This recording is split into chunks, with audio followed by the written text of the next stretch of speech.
ભગવાન રામે કેવડું સાહસ કર્યું ખબર? જેના પિતા વાલીને મારીને ભગવાન આવ્યા હતા અને એનો દીકરો અંગદ એને મોકલ્યો રાવણ પાસે. રાવણને કદાચ એવું ભગવાને ચેલેન્જ કરી છે કે એના પિતાને માર્યા છે, એ મારી ભેગો છે, એ મને ઓળખી ગયો છે અને એને હું તારી પાસે મોકલું છું, તારામાં તેવડ હોય તો તારા પક્ષમાં લઈ લે. અને રાવણે પ્રયાસ એ જ કર્યો. સાહેબ સાંભળજો, યુવાન મિત્રો બધા બેઠા એટલે આ વાત લઉં છું.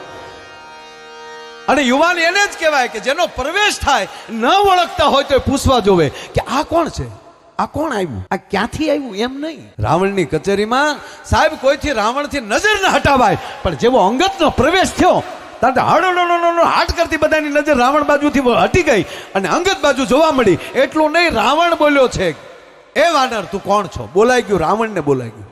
અને ત્યારે અંગદ બોલે છે કે સાંભળ મહારાજ, મેં અંગદ વાલી કા બેટા. વાલીનું નામ સાંભળ્યું? હવે જેને 100 મહિના બગલમાં રાખ્યો હોય એ ન ઓળખે, પણ રાવણી વૃત્તિ એને કહેવાય કે જેનાથી એને પૃથ્વીના ગોળા ઉપર કેવલ એક ઉપર ભય હતો,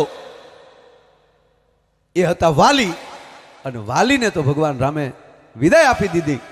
એટલે આને જે ભય હતો ને એ નીકળી ગયો કે હવે આ પૃથ્વીના ગોળા ઉપર મને મારે એવું છે કોણ? અને ત્યારે અંગદ કહે છે કે હું એ વાલીનો દીકરો છું. મહારાજ તમે ક્યારે નામ સાંભળ્યું છે એનું? હા હા હા, એક હતો વાલી, મહાન હતો. તું એનો દીકરો છો? અહીંયા. હા મહારાજ, હું વાલીનો દીકરો છું. કોક દી રામાયણમાં ડોક્યું કરજો મારા બાપ. રાવણ બોલે છે તારી જનેતાએ તારા કરતા પથ્થરને જન્મ આપ્યો તો સારું હતું. તારા પિતાને જેને મારી નાખ્યો એના ભેગો તું બેસી ગયો. હું અંગદ તને કહું છું તું મારી ભેગો આવી જા અને આપણે બે એક થઈ અને પછી તારા બાપનું વેરવાળીએ.